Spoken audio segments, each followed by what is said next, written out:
Bora, meus amigos, hoje eu tô com um cara aqui fantástico, meu amigo. Eu tô até ansioso, outro que eu tô ansioso pra falar, pra registrar esse momento, que é o Bento Herculano, um cara top aqui na nossa região, com tantas realizações, com uma história linda na área da justiça, né, do Rio Grande do Norte e do Brasil, pode falar. Obrigado, meu amigo, por você ter recebido o convite e estar aqui comigo, registrando esse conteúdo legal aqui para as pessoas. Eu que agradeço, né? Não podia jamais faltar com você, né? E é uma oportunidade a gente conversar. Tenho certeza que vai ser uma conversa muito boa.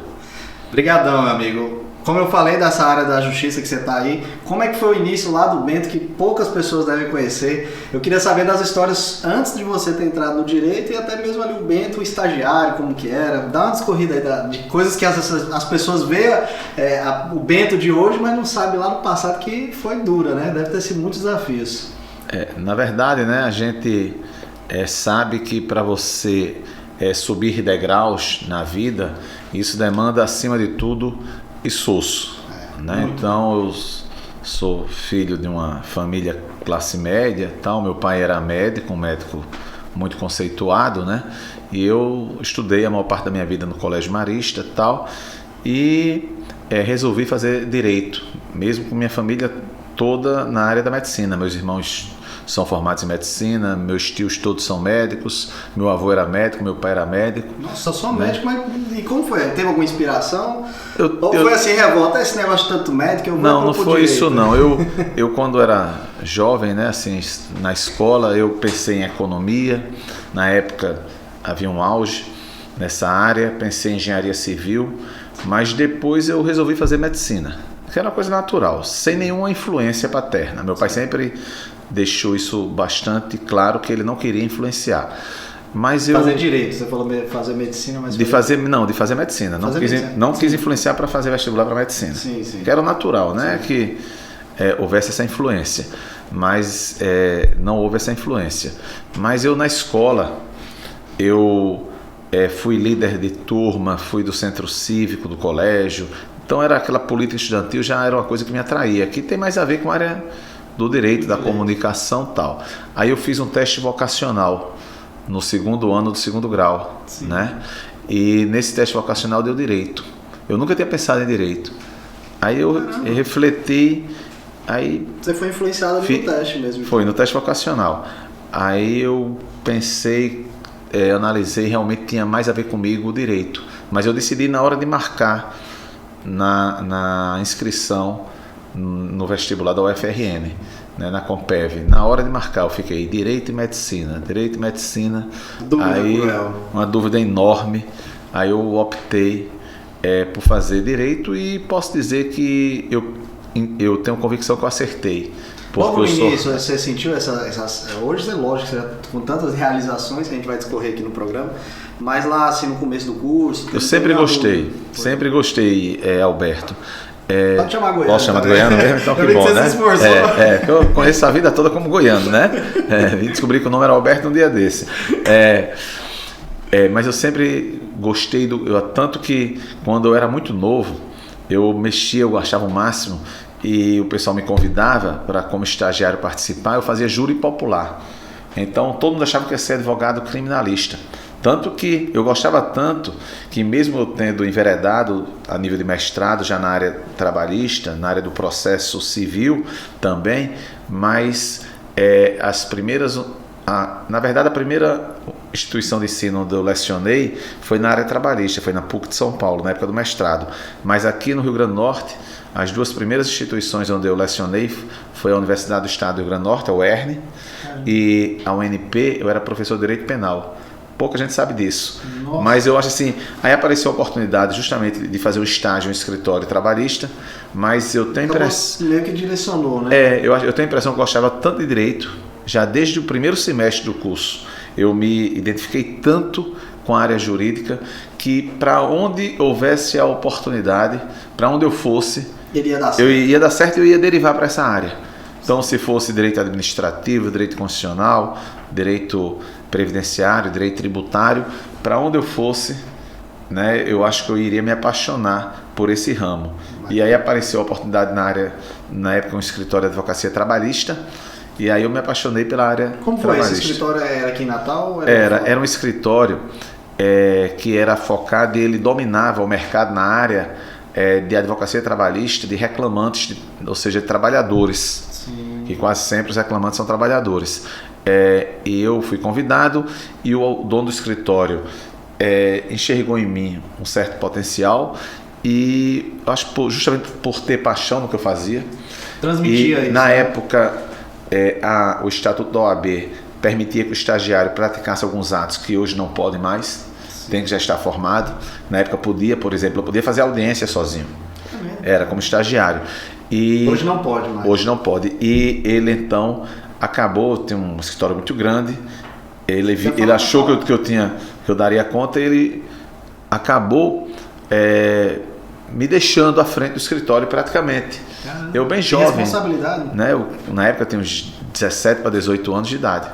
E eu já me inscrevi na OAB como estagiário aos 18 anos. Então com 18 anos eu já fazia audiência, muitas. Às vezes fazia 20, 30 audiências num dia.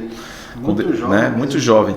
Isso foi ganhando também bagagem. Foi. Aí o que aconteceu? Depois eu recebi um convite de um grande escritório de advocacia aqui de Natal, que fazia advocacia de empresas. Sim.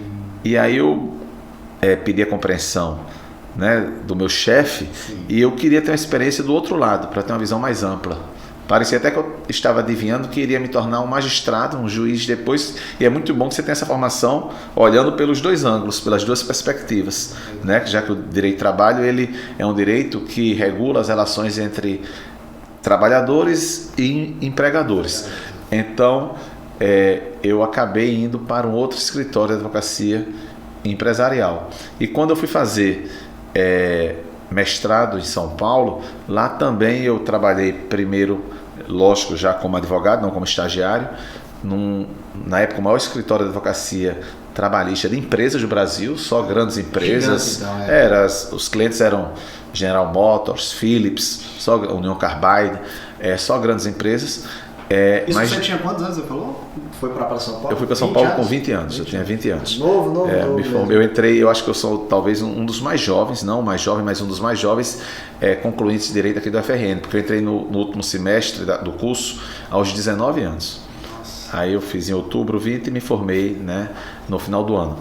E o que acontece? Lá em São Paulo. Lá em São Paulo, eu trabalhei nesse escritório, mas eu queria realmente olhar pelos dois lados. Aceitei um convite e durante uma janela eu fui advogado do Sindicato dos Bancários de São Paulo, um dos maiores sindicatos do Brasil. Então a advocacia também é operária, né? Então isso me deu a condição de ter uma visão, eu diria que é fundamental para quem exerce a função de magistrado, é uma visão equilibrada, né? Você, acima de tudo, ter uma visão equilibrada, o que conduz a que você seja, né, um magistrado que vai ter a principal característica, e a principal característica de um juiz é a sua imparcialidade. Hoje em dia você vê algumas coisas aí na televisão, acompanha aí, meu amigo, cadê essa imparcialidade? Tá difícil, mas não vou deixar você nessa situação para falar, né? Mas, Bento, e aí depois, como eu queria saber esse processo até você entrar para ser juiz, né? Entrar o concurso, você estudou muito, porque a gente vê aí, eu tenho duas amigas, duas irmãs que são advogadas, uma tá ali tentando o concurso, estudando bastante, e outros amigos também que são doidos para entrar e falar, pá, hoje eu não vou para festa não. Tem até entender isso com você com 20 anos, 22 anos.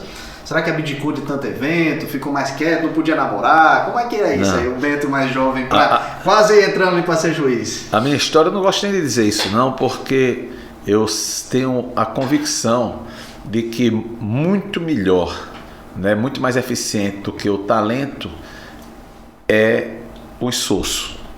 Então a pessoa esforçada sai na frente. E eu sou uma pessoa esforçada. Mas nessa questão da magistratura, eu digo que foi coisa do destino, realmente. Por quê? Porque você imagine, eu com 20 anos fui morar em São Paulo, tinha economias próprias, assim, que eu tinha juntado nessa época de estagiário. Comprei um carrinho 0 km quando cheguei em São Paulo. Fui morar numa república com 3 colegas de São Paulo que eu conheci lá e dividi um apartamento com 3 amigos de 20 anos, só que eles faziam graduação, né? Eu já fazia pós, eram 3 estudantes de engenharia e imagine a vida de um jovem de 20 anos morando na República, com outros 3 jovens de 20 anos. Desafio. Né? Não tinha zap, ei não, mãe, tô aqui, viu? Mas era uma maravilha. E eu... Já amadureceu, né? Eu nessa idade, meu orientador de mestrado me convidou para ser professor voluntário, colaborador dele na PUC de São Paulo. Uma instituição de muito gabarito. Só que, na verdade, ele, dono de um escritório muito grande, que foi esse onde eu depois fui trabalhar, ele me largou na turma. E o que aconteceu? Os meus alunos eram rigorosamente da minha idade. E eu fiz então muitas amizades a partir daí. E aí, num outro patamar, digamos assim, financeiro até. Sim. E o que acontecia é que eu passei a frequentar as melhores boates de São Paulo, né, os clubes, por conta desses amigos que se tornaram que era da alta sociedade de São Paulo, né, os pais deles eram. Então, assim, na época, eu focava no meu mestrado, mas eu não pensava em voltar para cá, muito menos em concurso. Só que, isso é interessante, o que aconteceu? Meu pai era médico e ele era um excelente pai. Né? Papai era Qual o nome do seu pai? Era Manuel Duarte, médico anestesista, foi um dos precursores da anestesia aqui no Rio Grande do Norte. Era pernambucano. Sim. E veio a convite do famoso Dr. Clóvis Sarinho, na época, década de 60, trabalhar aqui, porque não havia, né, praticamente anestesiologista. E aí ele era muito preocupado comigo, com o meu futuro. Por quê? Porque por mais que ele não quisesse influenciar a eu fazer medicina, por exemplo, meus 2 irmãos homens fizeram medicina e se transformaram e fizeram anestesiologia. Então, quando chegaram em suas residências, já estava ali tudo de mão beijada. Tudo no esquema. Já tudo no esquema. Meu pai tinha os cirurgiões com os quais ele trabalhava. Papai disse, chegou para os cirurgiões e disse, eu queria que você me substituísse. Era o caminho mais fácil para você. Era o caminho mais fácil, sem dúvida alguma. E ele não tinha como ajudar. A não ser assim, justamente, me dar o suporte para ir para São Paulo, mas eu também consegui uma bolsa de estudos e trabalhava. Eu desde meus 18 anos de idade, eu não pedia um centavo em casa. Porque primeiro como estagiário, depois em São Paulo eu tinha uma bolsa de estudos e ainda procurei trabalhar. Eu sempre tive essa característica, tentar ser autossuficiente. Então, desde 18 anos de idade, eu nunca pedi mais um centavo na minha casa. Aí, o que acontecia? Mas ele era preocupado. Aí, na época, para você fazer concurso para juiz federal, que juiz de trabalho é juiz federal, você tinha que ter no mínimo 25 anos de idade. Eita, você não tinha 25. Eu não tinha, mas aí um colega meu de turma, uma vez encontrou com meu pai e disse, olha, avise a Bento, vai ter concurso para juiz de trabalho, parará. E meu pai assim, me obrigou a fazer a inscrição. Mas eu não esqueci, não fui estudar. Você fez a inscrição, pai? Fez a inscrição. Fiz a inscrição, tá aqui, fiz minha parte. Aí, muito tempo depois, esse meu colega de faculdade encontrou com meu pai, numa repartição pública.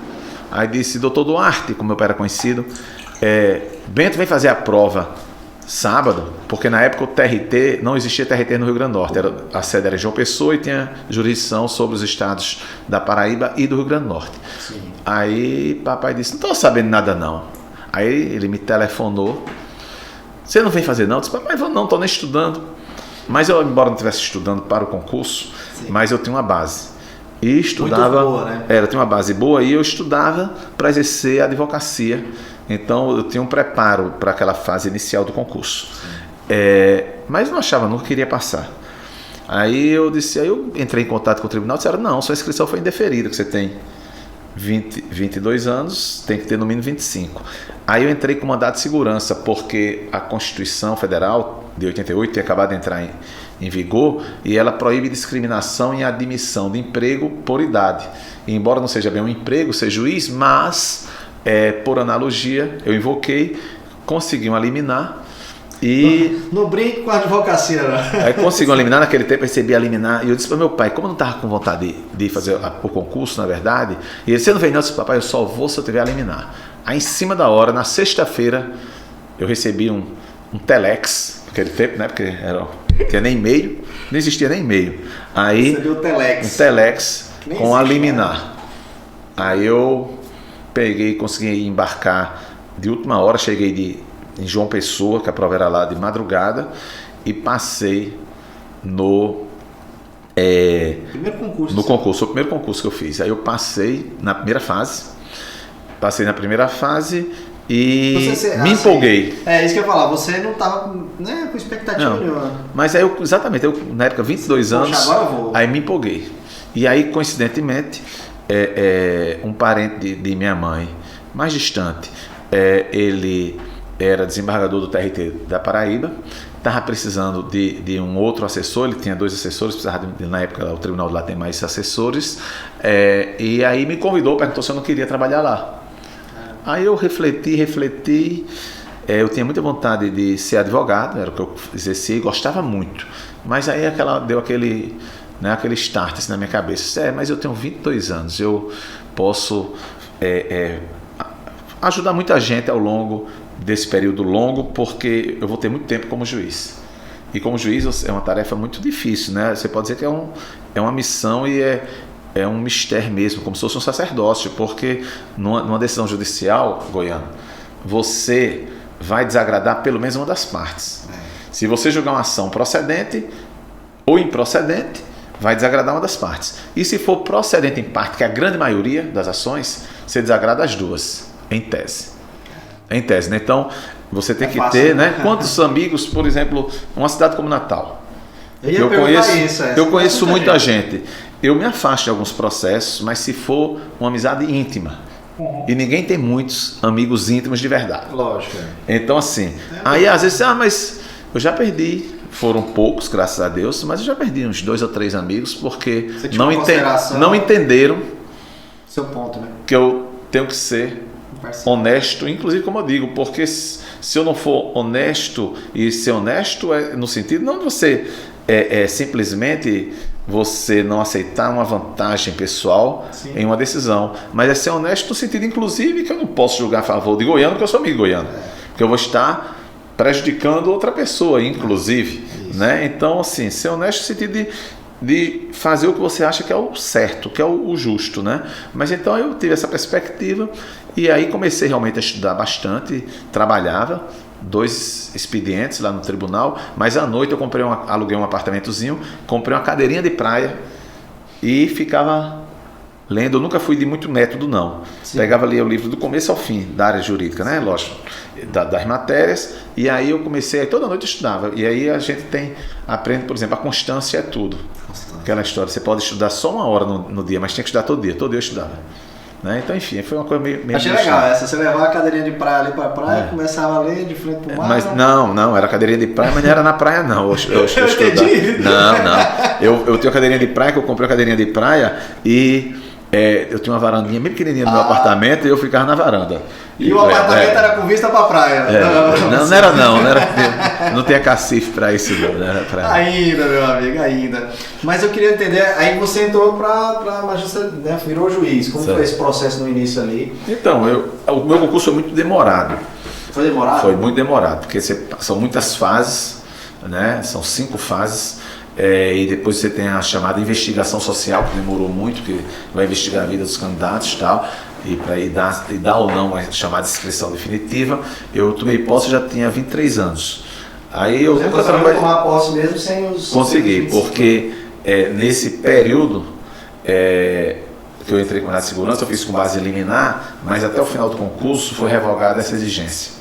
Então até meu mandado de segurança não chegou nem a ser julgado, perdeu o objeto, como a gente disse, nem precisou. Por isso eu digo que é muito de destino.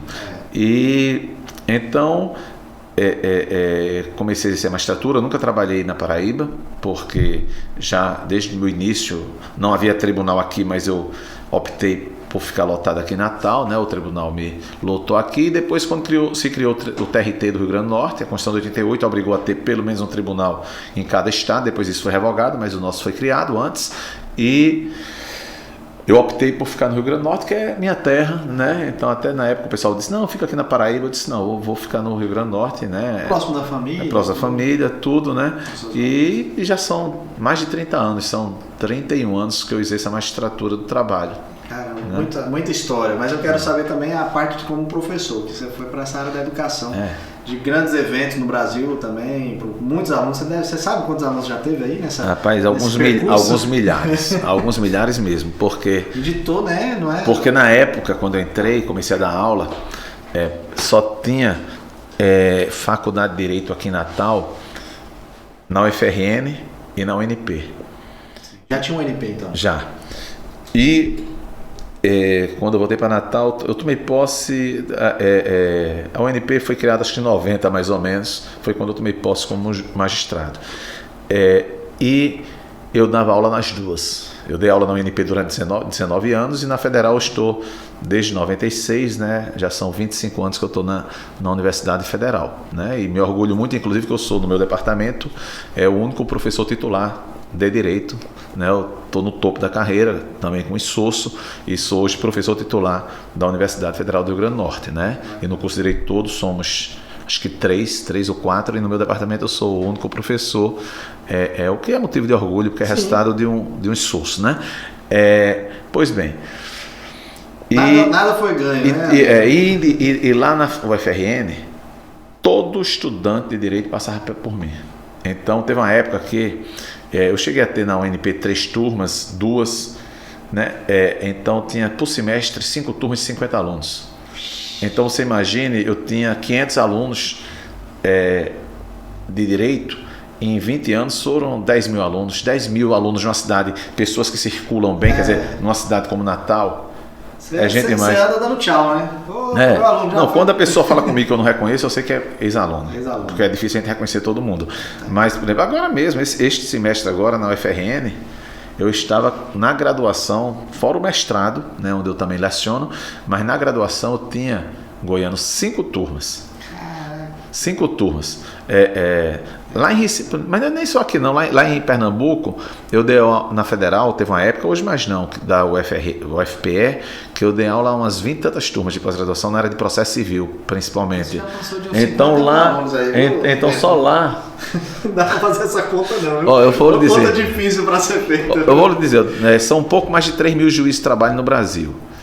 Esse ano, aqui 2021, eu dou aula na Escola Nacional da Magistratura do Trabalho, que é vinculado ao Tribunal Superior do Trabalho. Este ano, eu já dei aula para uns 300 juízes de todo o Brasil. Eu dei aula no curso de formação inicial, só aí foram 60 juízes que tomaram posse, aí tem que ter aula com alguns professores e eu fui convidado e dei lá aula para eles. Depois tem o curso de formação inicial. Depois eu já dei aula no curso de formação continuada, que são para os magistrados, desembargadores, juízes e tal. E atualmente, por exemplo, está havendo um curso chamado curso no módulo prático para supervisores de sejusques, ou seja, a área de conciliação. Eu gosto muito dessa área. Então, são 2 desembargadores e mais 6 ou 7 juízes. Nós estamos exercendo tutoria. E eu sou tutor atualmente de 4 desembargadores de outros estados, todos eles de outros estados, e de mais 6 juízes. Então são 10 pessoas que eu estou acompanhando. Responsabilidade, e aí, analisando, eles têm que me fazer relatórios diariamente. Até minha esposa, às vezes, ela diz: será que você está num celular hora dessa já? Se desligue. Eu digo: 6h30 da manhã. Não, eu já estou respondendo, porque são 10 tutelandos, né, que eu exerço. Então, assim, eu gosto muito dessa área. E agora é muito trabalhoso, né? Muito, eu tô aqui vendo aqui, já tô até cansado, amigo. Não, eu queria entender o desafio, porque você é professor do aluno ali de Direito e também aluno de pessoas aí com magistrado, juiz. Como é essa diferença, né, desses alunos aí, desse peso? Como tocar isso aí? A mesma coisa, eu digo, a mesma coisa que eu disse há pouco em relação ao direito. Você tem que amar. Eu sou apaixonado tanto em ser juiz, como sou apaixonado em ser professor, né? À toa, já dei aula nas escolas de magistratura, são 24 TRTs, eu já devo ter lecionado umas 20 a 21, né? Já Rio de Janeiro, São Paulo, um bocado, né? O Nordeste quase todo, tal, Centro-Oeste, né? Sempre sou convidado, e instituições do Brasil todo, né? Até presencialmente em dezembro eu estava... Pronto, a primeira viagem na pandemia que eu fiz foi para uma pós-graduação muito bacana, que é um convênio da PUC do Rio Grande do Sul, que é o Mundo, com o UOL. o site, né? Assim, em outras áreas é uma área que tem Leandro Carnal, na outra área, pessoal, os professores, é um negócio de excelência e eu fui agora em dezembro passado tal lá, eu gosto muito dessa área, esses cursinhos tal, eu gosto muito. Agora sempre tendo muito cuidado para a gente primeiro ter uma organização, porque eu tenho minhas atividades como juiz, né, tenho que dar essa prioridade e na universidade. E que essa questão da pandemia teve pelo menos um lado bom na minha atividade como professor, que a gente com o computador, você não precisa faltar aula mais. É verdade. Você não tá presente. Porque você leva e aí você diz logo, esse horário eu não posso fazer outra coisa porque eu vou estar dando a minha aula. E eu tenho meus orientandos, por exemplo, só no mestrado da UFRN eu tenho 5 orientandos atualmente. Só no mestrado de Direito e tal, não sei o quê. Mas assim, aí você, respondendo a sua pergunta, o desafio, você tem que se tocar onde é que você está e qual é o seu papel ali. Sim. Então, se eu estou dando aula na graduação, na UFRN, eu leciono na graduação 4 cadeiras. Práticas simuladas, prática trabalhista e Direito de Trabalho 1 e 2. Direito de Trabalho 1 é o aluno que está no 6º período, mas que tem o seu primeiro contato com o ramo direito do trabalho. Então, eu sei que aquilo ali eu estou lidando com pessoas que não têm nenhuma noção ainda sobre o direito de trabalho, a não ser o que as pessoas têm de maneira geral. Então, é uma conversa. Mas eu sou professor de mestrado, doutorado, especializações. Por exemplo, no mestrado, a gente trabalha mais em cima de seminários, em discussões mais profundas, né? E na Escola Nacional da Magistratura, por exemplo, eu tenho desembargadores que eu tenho certeza que têm um conhecimento jurídico até muito maior do que o meu. Eu digo muito que aquilo ali é uma questão, às vezes, muito formal. É uma questão de que eu não gosto até, como eu disse, nesses cursos para novos juízes, para juízes, desembargadores, às vezes até ministros e tal, eu sempre digo assim, não, aqui não quero ter, né, a petulância de dizer que eu vou ser professor de vocês. Eu digo isso sempre para meus alunos de graduação. Eu vou ser aqui um facilitador, né, um organizador. Então, lógico que eu não vou ficar com conceitos básicos tratando com pessoas que têm uma larga experiência. Né? Eu estou dando aula, sou tutor agora, por exemplo, da ex-presidente, foi presidente comigo, do TRT do Amazonas, é uma das minhas tutelandas, né? Eu dei aula agora a um desembargador que foi presidente da Academia Brasileira de Direito do Trabalho, um cara de altíssimo nível, mas assim, ali, né, eu sou, digamos, tenho uma posição hierárquica, sim, como professor naquele momento. Eu me lembro, né, já que a gente, para dizer coisas interessantes, eu era juiz bem jovem e tal, e tinha um desembargador que era presidente de um tribunal. Aqui da região. No Nordeste, mas não aqui do Rio Grande do Norte, né? Sim. E eu era orientador dele. E ele foi me apresentar o trabalho, tal, não sei o quê. Era um convênio com a Universidade Federal de Pernambuco, que eu dei aula há muitos anos na Federal de Pernambuco, inclusive no curso de mestrado da UFPE, eu cheguei a lecionar lá também e tal. E eu mandava ele consertar coisas que eu via como erradas. Sim. E ele era uma pessoa, né, não era nem da carreira não, ou seja, ele tinha entrado sem ser pela carreira, tinha entrado pelo chamado quinto constitucional, e ele, porque tem uma pessoa influente na terra dele, muito influente, e ele chegou a um certo momento que ele disse, olha Bento, eu sou desembargador, presidente aqui do tribunal. Eu sou cara. E assim, eu sei o que eu estou fazendo. Aí eu cheguei para ele e disse, peraí, alto lá. Eu sou um juiz de primeiro grau, você é um desembargador, mas aqui eu sou orientador, você é orientando. Se você não se adaptar a essa realidade, me avise que eu já comunico que estou abrindo mão da sua orientação. Eita. Aí ele, mas aí é meu amigo até hoje, aí ele me pediu desculpas. Mas não, você Bento, teve que se impor, né? Era porque você, ali como você disse, você existe, não deixa de existir uma certa hierarquia. Sim. Agora, como em toda relação, né, é a dedicação, é o exemplo, né, e tudo, né, eu não conheço um ditado popular que não seja verdadeiro, né, e um deles é assim, né, gentileza gera gentileza. Então você consegue caminhar bem se você tiver isso como bússola na sua atuação. Também acredito, viu, amigo? Mas eu queria saber o seguinte, você com esses 150 mil alunos aí, como é que o aluno chama a atenção ao ponto do professor lembrar durante muito tempo? Já recebeu muito presente? Como é que é isso? Não só nessa brincadeira do presente, porque o professor recebe assim, um agrado, tem aquela imagem, né, do mestre, essas relações, e também acredito que tenha pessoas muito inteligentes que você fica, poxa, que cara bacana. A gente nota, né? E aí é uma coisa que você tem que ter, você é feliz quando você tem o talento de enxergar os talentos. Mas isso, às vezes, desde a primeira aula. Eu tenho eu tenho a felicidade lá no meu gabinete, no tribunal, eu tenho, por exemplo, são 12 pessoas lá, metade foram meus alunos. Entraram no tribunal por concurso, metade foram meus alunos da UFRN, metade. São 12, metade. E entraram todos por concurso, né? Mas dentro do tribunal, sabendo que já trabalhavam lá, eles me procuraram também, queriam trabalhar comigo, porque tem uma afinidade já, e todos eu já sabia quem eles eram. Pessoas de altíssima qualidade, né? De gerações diferentes, inclusive, competentes. E estagiários, já vários. Tem gente, tem uma moça que eu perdi agora para a nova gestão do tribunal, porque ela é tão competente que eu coloquei na gestão e a nova presidente a convidou para permanecer, a gente não pode prejudicar, né, a pessoa. Mas, por exemplo, chama Priscila. Priscila foi minha aluna, se destacou naquele momento que eu a convidei para escrever um capítulo de um livro para mim. Foi minha monitora na universidade, depois foi minha estagiária no tribunal, depois passou no concurso, virou servidora do meu gabinete, e quando eu fui para a presidência do tribunal, a convidei para ser gestora. Só que eu perdi Priscila agora, porque... E eu tenho certeza que eu perdi. Eu disse, olha, você vai ser gestora, mas assim, a sua fama de competente vai agora ser conhecida, vai se espalhar a sua qualidade, e agora eu vou perder você, e dito feito.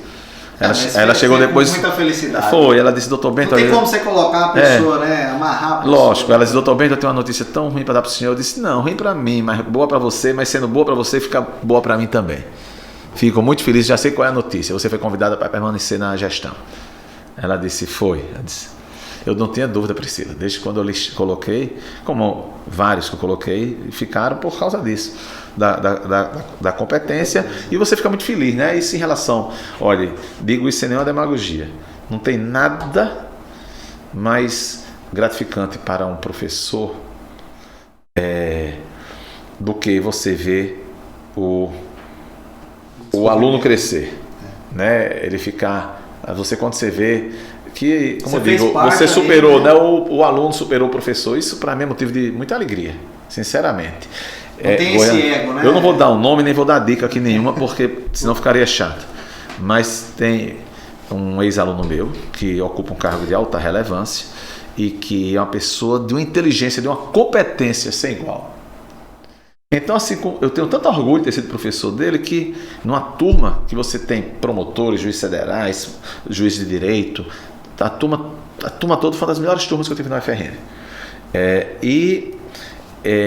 Então, às vezes em eventos que eu participo, ele participa também, os dois como palestrantes ou em outra circunstância, de vez por outras eu dizia, eu fui, na hora da minha fala, eu fui professor, eu tenho muito orgulho de dizer que fui professor de fulano, mas aí eu notei que ele está se incomodando. Era como se achasse que eu estava querendo estar superior, e não era esse o meu objetivo.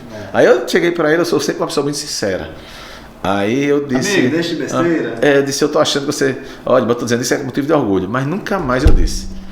Você sentiu, né? Eu senti, então eu disse, se isso está incomodando, eu não... Mas, ou seja, o entendimento foi equivocado, né? Sim. O entendimento equivocado. É o orgulho mesmo de ver uma pessoa tão brilhante e ter passado... Né, pela minha casa, até eu digo, olha, mas eu sei que dizer assim, mas não é por minha causa que essa pessoa brilhante, não, entendeu? Mas assim, ser juiz, você tem que ser vocacionado para ser um bom juiz, e você ser professor mais ainda, até porque a gente sabe da dificuldade, em geral no Brasil, infelizmente você é mal remunerado na profissão. Goiano, já me disseram isso é verdade. Deram um exemplo, por exemplo, um presidente de uma grande companhia alemã só se apresenta como professor, né? Então assim, eu tenho um cartão específico, eu tinha, né? Agora não se usa mais isso, mas por exemplo, em muitos casos eu coloco em eventos que não sejam vinculados a tribunais ou escolas judiciais, Eu coloco, antes de colocar o cargo de desembargador, que você tem que colocar, sim, né? É o cargo que o pessoal pede, né? Eu sempre resumo, para não ser aquela coisa cheia de coisa, né? Eu coloco professor titular da UFRN antes de colocar desembargador do trabalho. Bacana. Né? Porque isso eu acho que tem mais a ver com a atividade acadêmica, tem mais a ver. E infelizmente no Brasil, né, se valoriza cada vez menos o essa e a gente sabe que se tem uma profissão importante é essa, porque todo mundo, se você está aqui fazendo o que você está fazendo, você tem esse seu brilhantismo, né, você tem a sua escola, inclusive na Leeds e tal, mas é porque você teve seus professores que lhe deram a formação, né? Então todos nós, um grande médico é um grande médico graças a seus professores, sem dúvida alguma, um grande engenheiro, um grande empresário. Passou, né? Grandes mestres, né, para a pessoa. Então você talvez seja a profissão mais importante do mundo, né? Todas são importantes, mas a de professor eu creio que seja uma doação, né? O cara passar o conhecimento para o outro. Verdade. É uma coisa fantástica. Mas eu queria colocar aqui, você foi falando dessa área jurídica e tudo, eu vivo muito a área da arquitetura, né, e vejo uma questão dos egos. Até sou uma pessoa que consiga ali puxar para cá, puxar para lá, para poder a coisa dar certo. Imagine você aí, professor, com o cargo que você tem, como é essa questão dos egos aí na justiça judiciária, que eu já ouvi falar também, que tem que ter controle aí com o pessoal. Rapaz, o ego, né, é inerente ao ser humano, né? Não é à toa que um dos 7 pecados capitais é a vaidade. E a vaidade é uma coisa muito corrosiva. Eu acho que todos devemos ter as vaidades, mas dentro de certos padrões, né? Eu me policio muito para não ter vaidade material. Tenho certeza que eu não tenho, mas é intelectual mesmo, tem um certo cuidado, né? Sim. Mas em toda a área, eu não vou também dar nome aos bois, mas eu tenho alguns amigos de várias áreas, né? Tem um amigo meu médico que é um sujeito brilhantíssimo, mas tem uma vaidade tão grande que o torna até engraçado pela vaidade. Mesma coisa, tem um amigo empresário que é do mesmo jeito e tal, né? Tenho mais de um amigo médico nessa área, até que eu convivo muito com médicos, com empresários também, tal, mas tem na magistratura, sem dúvida alguma, mas eu diria até que talvez mais ainda na academia. Na parte da academia, ou seja, a parte de universidade, porque é a vaidade intelectual. Né? Existe essa meio que guerra, uma briga aí. Quem é mais inteligente que agora, cá entre nós, tem coisa mais bacana do que a humildade. Agora, a verdadeira humildade. Meu pai, eu falei dele para você já, era um sujeito de origem humilde, filho de agricultor, se formou em medicina na Universidade Federal de Pernambuco aos 23 anos, né? Ele andava com sapato na mão para não gastar, para poder chegar na escola. E durar mais tempo, né? Construiu, né, assim, a vida dele, prosperou muito profissionalmente, né? Tinha um conforto material que ofereceu para a família dele, mas ele deixou alguns legados, que o melhor professor, o melhor método nessa área é de ensinar, a melhor didática é o exemplo, né? E ele deixou o amor ao trabalho como um grande exemplo, deixou outro grande exemplo, poderia destacar até esses dois, a humildade. Chegava Goiano, num local assim tal, até o jeito que ele falava, quem está ensinando é Manuel Duarte. E ele era conhecido por isso, por ser trabalhador demais e por ser uma pessoa extremamente humilde, né? E esse exemplo, eu acho que a gente tenta absorver como filho, mas a gente sabe que isso também não é inerente muito a você, né? O próprio, né? A natureza. Eu acho que isso é muito inerente. Lógico que é importante o convívio, o ensinamento e tal, mas assim, não tem coisa mais bacana do que a humildade mais verdadeira, né? Porque aquela falsa humildade, né? Que o cara sai divulgando, né? Tem pessoas assim que eu fico dividido em relação, né? Eu tenho uma amiga que faz muita caridade, mas posta o tempo todo em rede social. Posta o tempo todo. Eu vejo que é uma pessoa tão boa, mas aquela história, que a mão direita faz, a esquerda não pode saber. Isso é bíblico. Agora, às vezes você precisa divulgar para incentivar outras pessoas a fazerem igual. Sim. Mas tem que ser uma coisa episódica, ocasional. pontual, né? Pontual, né? Às vezes uma constância. Para querer dar um exemplo, né? Como eu acabei de falar. Agora, você manter isso, né? Já aconteceu assim, coisa, né? Não vou aqui ser contraditório de dizer o que eu faço. Sim, mas sim. já aconteceu de uma coisa que eu fiz tal, lá atrás, e uma vez num evento, a pessoa que representava a instituição beneficiária disse: olha, eu queria aproveitar para agradecer tal. Aí o pessoal disse assim: rapaz, você nunca disse isso. Eu disse: porque não é para dizer. Não é para dizer, né? Porque quando vem do coração, você não precisa dizer, você não precisa nem de agradecimento. Né? E aquela história, quando você faz o bem, é igual uma doação, estou dizendo doação financeira, dizendo doação de maneira geral, faz mais bem para você do que para quem recebe. Quem é mais o Bento, mas eu vou compartilhar uma história minha. Eu tive um projeto que chamava Projeto Florindo. A gente levava flores dos casamentos que iam para o lixo, a gente trazia aqui para a Oca e fazia pequenos arranjos e levava para o Juvinho Barreto, o Lar da Vovozinha. Bem legal o projeto, durou acho que uns 4 anos. E aí no começo chamou muita atenção da mídia espontânea, né? Cabugi, SBT, etc. E eu comecei a dar entrevista, falar, chamar voluntários. Aí um amigo da gente tem como falou: o Goiano, não fica muito assim não precisa disso, né? Exatamente nesse ponto, eu sei que eu já te conheço, você não precisa. E você tá passando do ponto, né? Vai com calma aí. Eu falei: rapaz, realmente, você tem que escutar.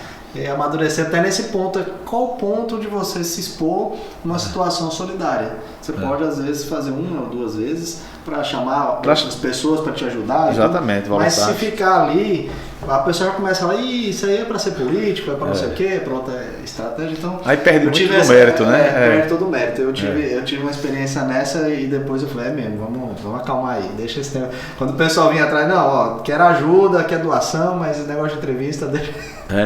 Assim, você tem que saber delegar. Às vezes eu delego alguma coisa assim, né? Na minha gestão, como na presidência do tribunal, a gente fez uma grande arrecadação. Eu queria puxar isso aqui pra gente bate papo. Aí a gente fez uma grande arrecadação e perguntaria agora, a gente bota no Instagram, é de um movimento até que comandou chamado Anjos da Madrugada, né? Já ouvi falar. Aí o pessoal, mas aí a gente encheu um caminhão e tal, e eu que comandei. Mas, por exemplo, nessa ação, acho que era importante divulgar, mas eu tive a ideia, de certo modo, comandei, mas eu preferi que quem aparecesse fosse outra pessoa. Porque, assim, justamente por isso, senão acaba tirando até a credibilidade. O objetivo era ajudar. Então, para ajudar, se fosse eu à frente, podia dizer: não, mas ele está querendo aparecer também, tal, não sei o que, eu não vou ajudar tanto, tal. Então, com essa outra pessoa, uma pessoa assim, conhecida pela sua grande espiritualização, sua grande espiritualidade, tal, se fica até mais efetivo para a gente ajudar. O objetivo não é esse, né? Ajudar, né? Vamos falar sobre esse período. Foram quantos anos ali de presidente do TRT? 2 anos. Eu sou tão perdido, até deixar para os amigos, eu achava que você ainda era presidente do TRT, viu, amigo? Foram 2 anos, você finalizou em janeiro deste ano. E teve eu lembro de ver na matéria uma articulação ali do TRT no começo da pandemia, a história do hospital. Como é que foi essa história do hospital ali com a prefeitura que, poxa, foi em nível nacional? Eu lembro de ver isso até em nível nacional, essa articulação ali do TRT. Então, e você era o presidente.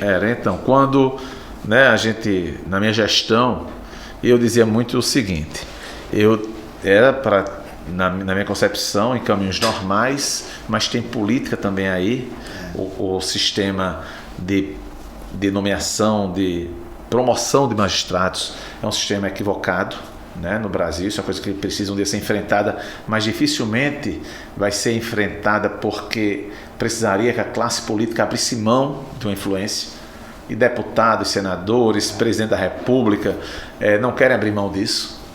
Lógico que eles não querem, mas é uma coisa erradíssima.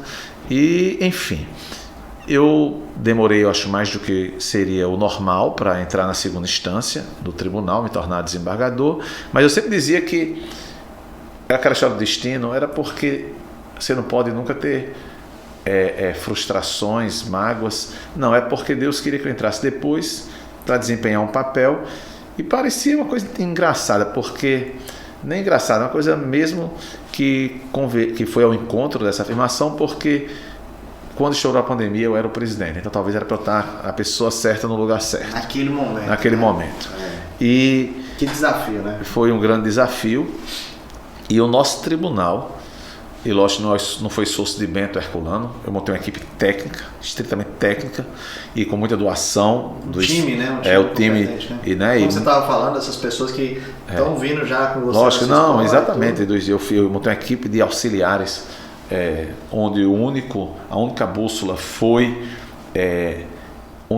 foi a capacidade técnica e, lógico, a afinidade, né? Tanto nossa gestão foi absolutamente tranquila nisso, nunca teve ruído de comunicação entre servidores, uma harmonia total. E o nosso tribunal, pela primeira vez, desde que ele já existe há quase 30 anos, foi prêmio ouro do Conselho Nacional de Justiça, que tem uma premiação todo ano. A gente nunca tinha passado do prêmio prata. Foi a primeira vez? Foi a primeira vez, foi na minha gestão, em plena pandemia. Nós somos, dos 91 tribunais do Brasil, o quinto que mais recursos carreou para o combate à pandemia, a partir de ações civis públicas, 91 tribunais. Tá Entre tribunais de justiça, tribunais regionais federais, eleitorais e tribunais de trabalho. E entre os 24 RTs, o nosso tribunal, o segundo menor do Brasil, o segundo menor, foi o terceiro, só perdendo para um tribunal de São Paulo e um de Minas Gerais. São gigantes, né? Foi o terceiro que mais recursos carregou para o combate à pandemia. A partir, né, você sabe que na gestão pública, antes, os princípios eram o LIMP. Né? LIMP quer dizer o seguinte: que é LIMP? Eu não sei não. Legalidade, impessoalidade, moralidade, publicidade e eficiência. Mas de um tempo para cá se acrescentou, o LIMP se transformou em LIMPEI. Você tem também inovação. Legal. Então a gente atuou na área da inovação também. E aí, dentro desse contexto de inovação, o que aconteceu? O antigo Hotel Parque da Costeira estava abandonado e estava sob a posse do TRT, para ir a leilão para pagar os débitos trabalhistas, né, dos seus diversos ex-empregados. E tinha já acontecido um leilão, mas tinha restado frustrado esse leilão e iria se preparar um novo leilão. E aí aventou-se, né, essa possibilidade. E aí, veja, mesmo nas tragédias aparecem coisas boas. O sentimento de solidariedade dos ex-empregados do hotel. Eles não criaram obstáculo. Vou fazer porque, lógico que ia atrasar para eles receberem, mas de um certo modo a Prefeitura de Natal teria que reestruturar, fazer uma limpeza, né? Você colocou lá as cláusulas. E com isso, lógico, até para funcionar como hospital, né? Teve que fazer uma recuperação, uma manutenção, e tem um prazo, está terminando agora, daqui a poucos meses termina esse prazo. Inclusive, vai entregar, né? Para poder a prefeitura tem que entregar agora ao hospital, e vai ser mais fácil, eu creio, a sua venda e a satisfação dos créditos dos ex-empregados. E aí o prefeito nos procurou, e a gente, se tivesse uma visão estática, certamente ia dizer: não, mas eu não posso fazer isso. Sim. Mas isso não é o caminho, a gente tem que levar para o leilão, tal, não sei o quê. Mas aí aquela história da ponderação de importâncias. Sim. Naquele momento a gente sabia que iria fazer a diferença esse hospital de campanha aqui no âmbito de Natal. Rápido, né? Era uma coisa rapidíssima. Tinha acabado de acontecer, 300, veja, 320, se eu não me engano, apartamentos, foram usados 100 e poucos apartamentos, com muita rapidez, com mais de 200 leitos, cada apartamento servindo a mais de um leito, 200 e poucos leitos. A gente sabe que esse hospital de campanha fez toda a diferença para minimizar os efeitos da pandemia em Natal e até no estado, mas particularmente pessoas do interior. Pessoas não é coisa só com a prefeitura ou com o governo? Não, só com a prefeitura. Né? O governo optou, a gente até colocou à disposição, mas o governo optou por outros caminhos, ampliando os leitos em outros hospitais onde tinha tal, né? Até porque caberiam. Também, né? Porque a ocupação não foi de todos os apartamentos, né? Mas assim, foi uma coisa que a gente realmente repercutiu na imprensa nacional, tal, e como um case, né? Uma coisa. E aí é uma coisa, como eu sempre digo: a justiça, um tribunal, não é uma ilha simplesmente. Participa de um arquipélago chamado sociedade, que por sua vez participa, né, de um mundo, né, que é uma coisa bem maior. Então tem que haver a inserção social.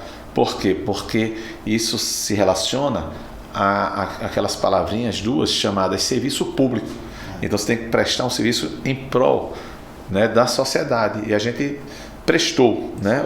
Quando digo a gente, digo o Tribunal Regional do Trabalho prestou, né? Então que tem uma plaquinha lá na frente dizendo, né, momentos de pandemia, tal. Aí tem lá uma referência, porque o TRT do Rio Grande do Norte mostrou que ele foi além daquela sua missão institucional estática, né?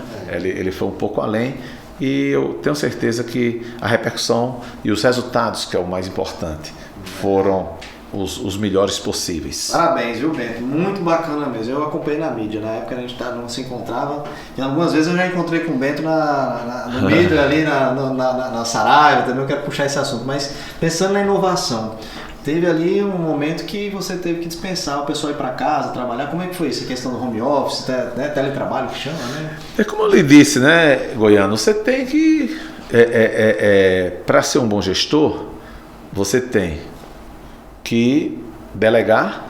E veja, eu sempre fui muito centralizador, mas eu aprendi na presidência do tribunal a delegar. Né? Aprendi porque eu tive a consciência desde o início. Por isso eu tenho que fazer boas escolhas. Né? E a vida em tudo é sempre uma escolha. Aí é um conjunto de escolhas que forma a nossa vida. Sim. Então, a gente tem um setor médico extremamente competente do tribunal. Tem outras pessoas além do setor médico. E aquela história, né? Vamos acreditar na ciência. Sim. Então, eu me norteei sempre pelo setor médico. Mas, lógico que às vezes com algumas decisões com cunho político, no sentido melhor da palavra, sim. Tal. E aí, por exemplo, o setor médico chegou a me dizer, no começo da pandemia, ainda não é o momento de fazer restrição. Aí eu mesmo ponderei, disse, olha, vocês são os médicos, mas vamos antecipar em 2 dias, não vai fazer nenhuma diferença, ou 3, e está gerando aqui um desgaste. Sim. E aí a gente... Tal. Aí depois teve um momento da flexibilização. A gente fez um manual, foi referência, eu cedi, na época eu participava do colégio de presidentes e corregedores, para quase todos os colegas presidentes dos tribunais. Coloquei no grupo, porque tão bem feito que ficou. Tem um grupão lá de WhatsApp? A gente fez, um grupo do WhatsApp. Aí a gente faz uma nuvem, hoje a caixa da tecnologia faz com a nuvem, cada um vai colaborando, vai botando, marca com marca. Eu tô aqui com uma curiosidade assim, bem assim, espontânea, viu, amigo? Como é esse grupo aí, com essa galera aí, vamos dizer assim, do poder? A galera fica mandando figurinha, é uma coisa mais comportada. Não, porque a gente sabe que... sabe que muito profissional, né? Porque senão acaba, você pode ter um grupo social, mas é um grupo profissional, né? Sim, então, sim. Brincadeira. Aí eram meus 2, por exemplo, eu escolhi 2 juízes auxiliares de alto gabarito. Sim. Doutor Luciano e doutora Simone. Né? Doutor Luciano foi presidente da Associação Nacional dos Magistrados de Trabalho, professor da UFRN, tem doutorado em gestão do judiciário na Universidade, conceito 5, né, pelo MEC e tal. Então, uma pessoa com doutorado na área, porque eu vou desperdiçar esse talento aqui, né? Tem uma pouca proximidade, mas não se trata disso. Convidei a doutora Simone, já leu uma juíza. Eu fiz um podcast com ela aqui. Com ela, pronto. Ela é bem bacana. Ela é operosa demais. Ela é muito massa, eu gostei muito. A gente fez um podcast aqui, até deixar para o pessoal, no Ciência Tá On, que é um outro podcast que eu faço com o Cássio, que é o dono do FacePonto, até inclusive de inovação aí, ponto digital, ele cresceu muito na área de inovação, né? O pessoal de home office tem uma conexão com o assunto. E aí ele trouxe a Simone Jalil, foi muito legal. Então, pronto, Simone era minha juíza auxiliar na presidência e Luciano na corregedoria, porque eu acumulava ser presidente e corregedor do tribunal. E com os demais gestores, secretário-geral, diretor, eu criei no tribunal uma coisa, Goiânia, chamada divisão de governança, que não existia. Eu criei essa divisão em todos os negócios. Convidei um servidor de alto padrão chamado Disseu Monte lá para ser. E uma coisa, por exemplo, tem pontos que você se orgulha. Eu, quando assumi o TRT, nós estávamos em 23º lugar no ranking de transparência dentre os TRTs, dos 24. E eu disse... Faltando pouco para ser o último. Para ser o último. E eu disse, a gente tem que melhorar, e eu quero deixar a gestão com ele entre os 10 mais transparência, e consegui. Aí eu criei a divisão de governança. Por exemplo, não havia transmissões das nossas sessões quando eu assumi. Passaram a ser transmitidas. Hoje todas as sessões são transmitidas pelo YouTube, do pleno e da turma pela internet, em tempo real. Agora, não pense que foi fácil, não. Enfrentei resistência, inclusive, de colegas desembargadores. A resistência é grande. Não, argumentos assim, isso pode gerar exibicionismo, ou então vai se perseguir um trabalhador. Digo, nada disso. a gente pode tirar, não pode, tinha até argumento, não vai ter, não posso tirar uma brincadeira. Digo, epa, quem tem, lógico, não tem ninguém mais brincalhão do que eu dentro daquele tribunal. Dos 10 desembargadores, talvez eu seja o mais brincalhão. Você que me conhece sabe que eu sou brincalhão. Mas tudo deixar o máximo também, mais leve, mas porque você tem que porque você tem que estar feliz no seu trabalho. Agora, você tem que ter os limites. Como eu disse, tudo na vida tem limite. Então você tem o limite da brincadeira. Nada que você não possa fazer de público. Lógico, com um certo cuidado, pode ter uma pequeníssima diferença, né? Então a gente fez esse manual, muito bem feito, modéstia à parte. E aí tinha as etapas, etapa 1, etapa 2, etapa 3, por exemplo. Aí teve um momento de passar para você permitir que o público interno voltasse a trabalhar, mas num percentual de até 30%.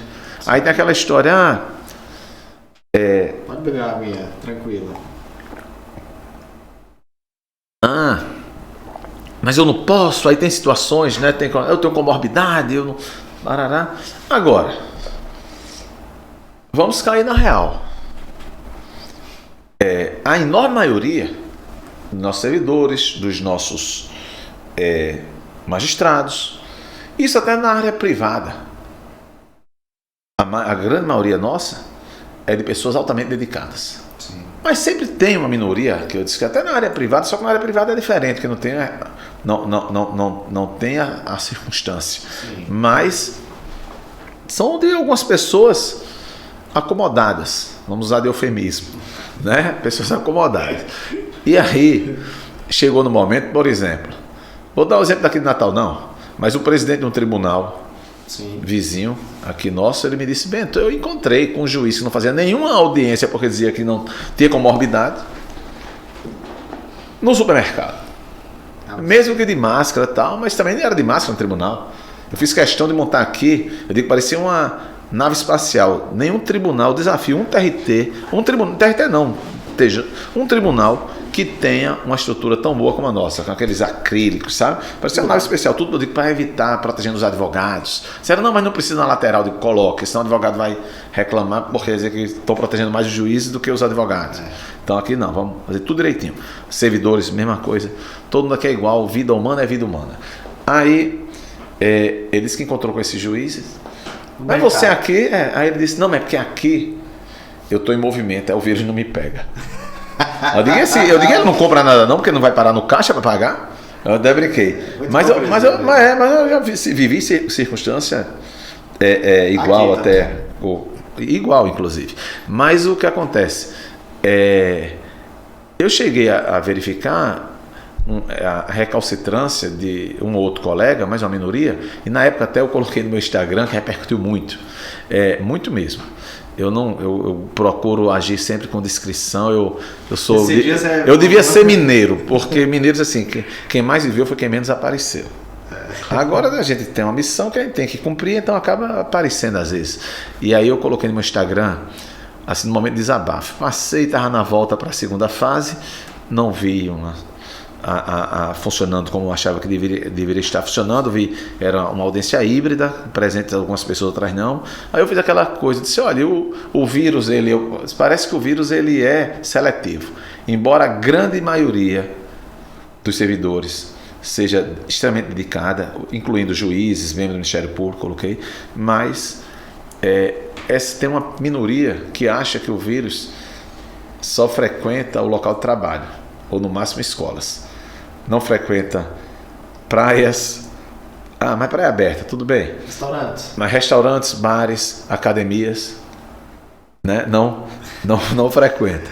Aí quer dizer. Deu para entender, né? É possível. Não, acho que havia até um certo direcionamento, mas tentou botar de maneira geral. Mas aí um famoso blogueiro aqui viu, aí publicou, printou, mas chegou a dizer assim, foi a declaração mais lúcida de toda a pandemia, foi do presidente do TRT.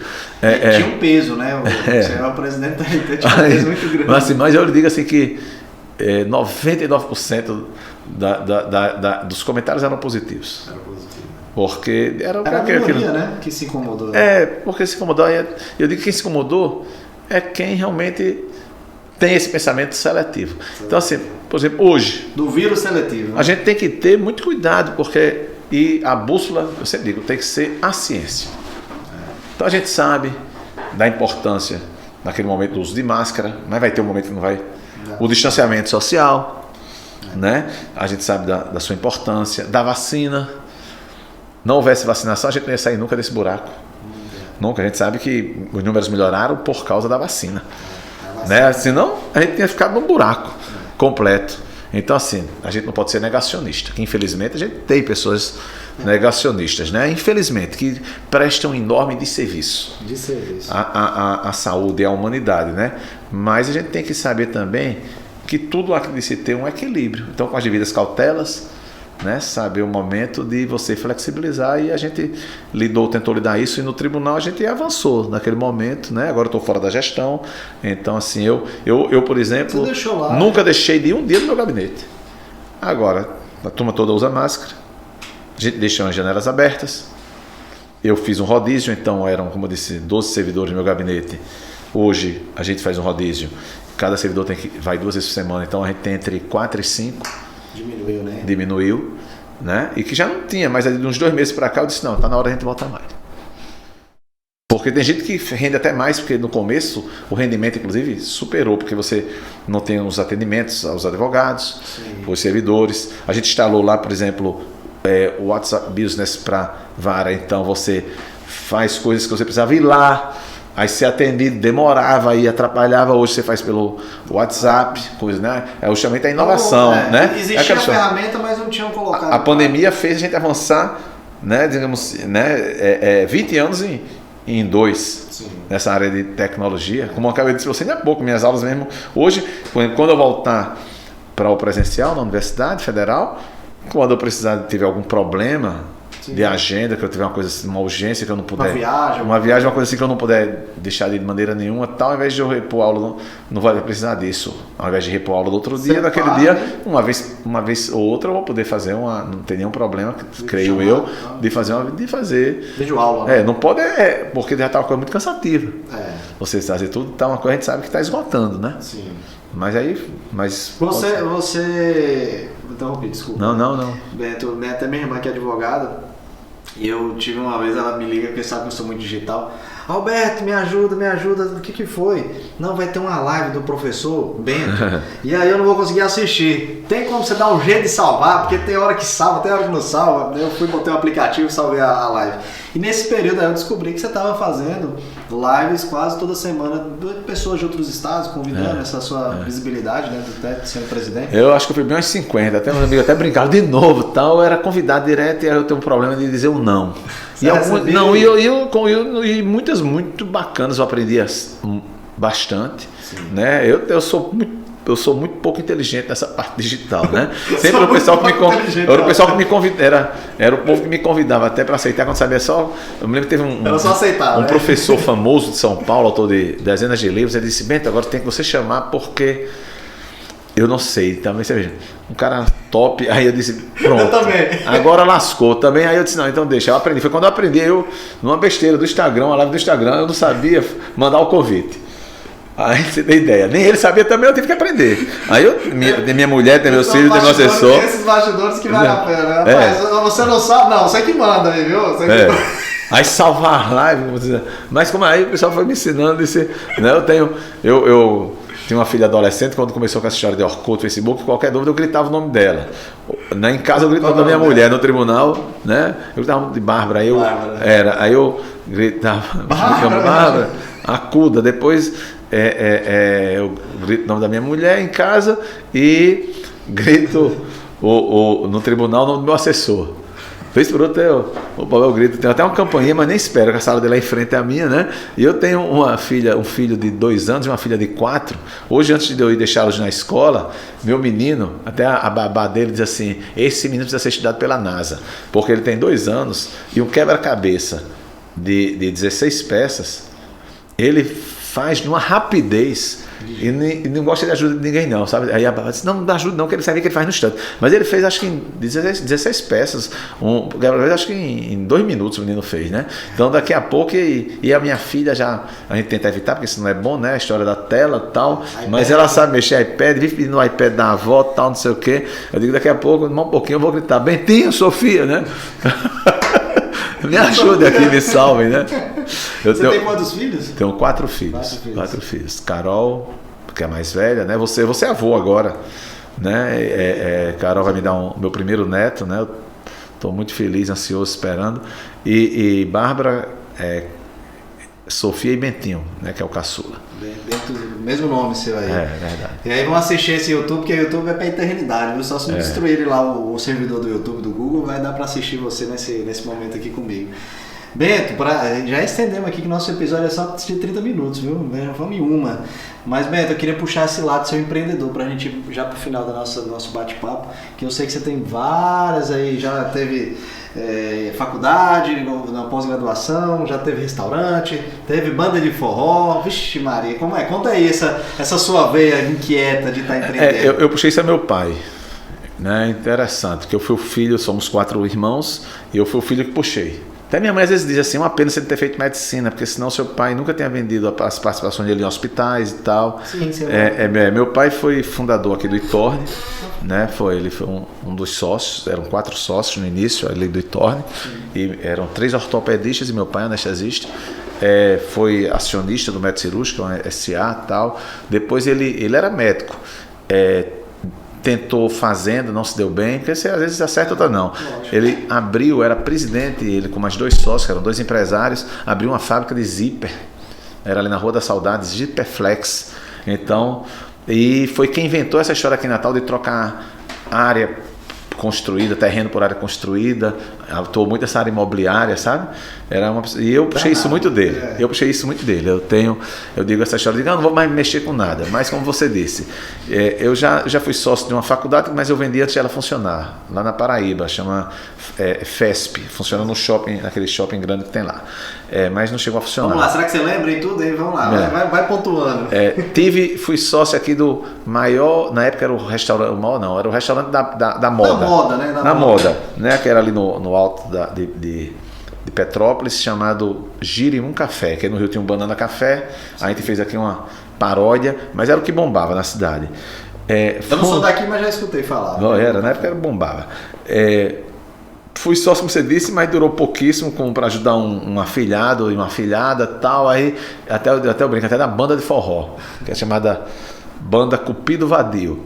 Da Priscila. Era da Priscila, Freira e de Guilherme. Eu era o sócio lá de Guilherme. Conhecido a cidade. Tentei até fazer letra da música. música. Foi para Salvador. Foi, exatamente. Revelação na Bahia lá. Trabalhou com Ivete Sangalo, né, tal. Na Caco de Telha. Tá na TV. Inclusive, depois você manda o link para ela, eu já convido você aqui para estar aí, comigo. Por exemplo, agora essas coisas, só fui perder dinheiro na banda. Aí, depois eu coloquei. Até eu posso ser sócio, só não posso ser gestor, né? Sim. Como magistrado. Investidor eu posso ser cotista, posso ser acionista, como um servidor público, só não posso ser gerente e de fato não exercer gerência. Depois eu investi num amigo meu, mas também só perdi dinheiro numa agência de publicidade chamada Meta Publicidade. Depois teve até você vai rir agora, era um site, daquele auge das compras coletivas, site de compra coletiva chamado Cavalo Selado. Eu vi esse cavalo selado. Não, cavalo selado, só fui perder dinheiro também. Rapaz. Só fui perder dinheiro. Meu sócio é muito honesto e tal, mas não tem condições de depois arcar. Porque na combinação, até quando fala assim, não, eu sou investidor, mas tinha que ter uma cláusula de garantia. Sim. Mas a turma não tem a condição de pagar e eu deixo por isso mesmo. Aí assumiu o prejuízo. Sempre tive atividade. Cavalo selado, gostei, cavalo selado. Aí tive atividade empresarial em eventos, já organizei mais de 40. A Damásio também? Quem? A Damásio? Também, eu fui franqueado do Damásio e tem um instituto que eu fui presidente há muitos anos, chamado IBEC. A gente já fez, pra você ter ideia, eu já organizei acho que uns 100 eventos. Na área que eu gosto muito disso. Né? Eventos nessa área. Na área jurídica, sempre na área jurídica. Né? Era conhecido, tinha um congresso, teve um ano, 98, que foi o maior congresso do país, jurídico foi aqui. E que eu fazia um congresso antigamente, que era engraçado, porque no Brasil todo o pessoal era conhecido, aí vinham desembargadores, juízes, ministros, gente de toda a área. Eu fui aqui no Teatro Riachuelo, eu lotei 2 vezes em eventos aqui, e era engraçado porque o pessoal era conhecido como o Congresso de Bento. E eu não queria, porque eu não queria essa personalização. Mas eu mudei agora para outros temas, aí depois pararam com isso, graças a Deus, sabe? E sou sócio atualmente de 2 empresas na área imobiliária, na Praia da Pipa, né? Uma chama Pipa Golf, fazer propaganda. Pode fazer. Né? Pipa Golf, empreendimento bacana que tem lá na Pipa. A gente tem um contrato de permuta com a empresa lá e tal, e eu sou já sócio da... lá? Tá, já venderam meus 400 lotes já. E tem um outro lá, chamado Fonte Chapipa também, que eu tenho uma participaçãozinha pequenininha, né? Mas assim, mas enfim, porque essa história a gente diz assim, ninguém quer perder dinheiro, né? Que você quer, mas você gerar riqueza é muito bom. E isso assim, isso tem na veia. É como eu disse a você, eu puxei o meu pai. Então eu sou uma pessoa que eu sou empreendedor e às vezes meus amigos, minha família, assim, você não disse que vai ficar quieta agora tal, mas aí eu vejo assim uma coisa, eu já fico às vezes já imaginando, isso aqui é uma oportunidade de empreender. E a gente sabe como é difícil empreender, né? Não é fácil não, né? Tanto que cada vez menos a gente vai fazendo com mais cuidado, coisas que não... Até como eu sou muito ocupado, né? Então é uma coisa assim que eu não... Não, eu não vou... Eu não sou gestor, né? Por exemplo, empreendimento imobiliário não, você não é gestor, você é apenas um cotista, né? Então, mas de qualquer maneira você participou no início para que aquilo ali dê certo na hora que você aporta um capital, né? Que não é grande coisa, né? Tem a bolsa, ações, né? Que a pessoa investe em ações. Em ações é a mesma coisa, só que é uma coisa mais direta, né? Então, ali próximo. E aí, você tem mais algum evento aí, já está à vista, né? Não, com a pandemia os eventos... Eu ainda cheguei a organizar. Eu cheguei a organizar um digital com 2 colegas, um juiz da Bahia e um advogado de São Paulo. Né, um mineiro, advogado de São Paulo, que me convidaram, mas era mais assim, eu emprestar o nome e tal, e fiquei o dia todo indo lá, mas assim, aí o pessoal brinca, até brincando, porque um evento que tinha assim, 5 mil pessoas assistindo, e eu sou tão burro nessa área digital tal, e eu entrei pelo login da normal, e essa minha filha de 4 anos, o apelido dela é Fofolícia. Aí depois de muito tempo alguém disse assim, que estava no YouTube, estava em todo canto, meu rosto embaixo, Fofolícia. O pessoal fez até o grupo Fofolícia, eu com o nome Fofolícia. Olha a exposição, né? Depois de muito tempo, você não tá vendo não que você tá com... Vamos pensar que é seu apelido. Entraram com a conta da filha, viu? Aí eu disse, quero justificar que é uma filha de 4 anos que eu tenho que... Tava logado na conta. Tava logado na conta do tribunal, que minha mulher colocou no nosso computador de casa, eu fiz de casa e tava com esse nome assim. Mas eu espero que o ano que vem a gente possa voltar aos eventos presenciais, até porque, como eu disse, o famoso novo normal veio para ficar. Sim. Mas assim, na minha concepção, você tem coisas que realmente vieram para ficar e que vai afetar alguns setores da economia. Por exemplo, Goiano, uma sustentação oral, havia um gasto enorme, um advogado vinha recebendo, passagem aérea, hospedagem, diária, né, alimentação, tudo. E hoje as empresas, os escritórios, não vão mais querer arcar com isso. Isso na área da advocacia, inclusive. O PJE. O PJE já existe há muito tempo, né? Mas é a questão das audiências ou sessões telepresenciais. Sim. Então, isso inclusive, por exemplo, vou dar um exemplo que eu já escutei, que tem advogados incomodados. Então, o grande escritório de advocacia de São Paulo tem muitos processos aqui em Natal. Sim. O PJE já permite o acesso, mas na hora de, que usa essa expressão, nem gosto, despachar com o magistrado, conversar, né, usar um argumento e tal, aí ele contratava um advogado local, com o chamado de correspondente. Sim. Com isso agora não precisa mais. Não tem mais. Ele vai, marca o link, a gente sabe, manda o link, a gente atende. É uma coisa que eu gosto. Hoje, olha que eu sou muito do presencial. Ganha o tempo. Mas como eu disse, mas eu gosto. Justamente isso. Eu prefiro, confesso, hoje, receber advogado pelo vídeo. Sabe por quê? Porque a conversa é mais objetiva. Então me sobra mais tempo para trabalhar em outras coisas. Às vezes o cara vem, conversa no presencial aí acaba. E tal, aí acaba. 15 minutos ali, 20 minutos foi-se embora. E no telepresencial não, tem que ser mais objetivo. Aí a pessoa entra e fala com fofolice. Fofolícia, né? Fofolícia. Ô, meu amigo, que bate-papo massa, Beto. Sempre muito assim, alto astral, animado. E é legal estar com uma pessoa, que você é uma pessoa de autoridade, tá assim, com essa facilidade de bater um papo com a gente, muito legal, meu amigo. Obrigado por ter vindo aí. Tá de portas abertas. Esse programa aqui tá só no início aí da audiência, uma audiência muito qualificada. Muitos amigos vêm e falam que tá assistindo tudo. Até brinco, tem um amigo meu que me liga, ontem ligou um, Alberto, tô assistindo todos os episódios. Eu falei, meu amigo, o que aconteceu? A assinatura do Netflix caiu lá? Ele falou, que isso, rapaz, seu podcast é muito legal. E tem pessoas como você que só faz o projeto ficar muito grande, né, e conteúdo muito bacana. Eu que agradeço, né, aqui o convite, né, Goiano. Como disse, eu sou do tempo que é o DJ Goiano, que era o DJ da moda aqui em Natal, né? Assim, a gente naturalmente, né? Como eu citei aqui, tem muitos afazeres, então tem uma certa dificuldade de tempo, mas vale a pena. Vale a pena poder conversar com você. Eu acho que, como eu disse, eu não tenho interesse pessoal, às vezes, de estar na mídia e tal, mas eu acho que as experiências de vida a gente tem a obrigação. É uma questão de ter a obrigação de transmitir coisas que podem inspirar. Pode até inspirar negativamente, dizer assim, não quero fazer isso que esse cara fez, não sei o quê, né? Mas sim, você é um cara muito talentoso, deixa muita vontade e estamos aqui sempre à disposição para conversar, né? E conversar com pessoas de uma energia positiva como você, né? Eu tenho certeza que sua audiência é qualificada, é sempre uma alegria muito grande. Muito obrigado, meu amigo, isso é top, viu? Olha aí, pessoal, não é possível aqui um podcast desse de mais de 1 hora, com um bate-papo bacana desse, você vai dar dislike, né? Não é possível, né, Nilson? Tem hater aí? Não tem hater. Então curta, e é uma coisa que eu peço muito, joga no grupo da galera, naquele grupo da pelada, grupo da família, discussão de Bolsonaro, Lula, pelo amor de Deus, gente, para que isso não é nos grupos, joga o conteúdo da gente lá do videocast e faz o povo assistir. Obrigadão, e tem mais gente bacana vindo aí, viu? Vou botar os links aqui, vocês assistem aí os episódios anteriores e vai vir gente muito legal como o Bento. Show de bola, amigo. Obrigadão. Valeu!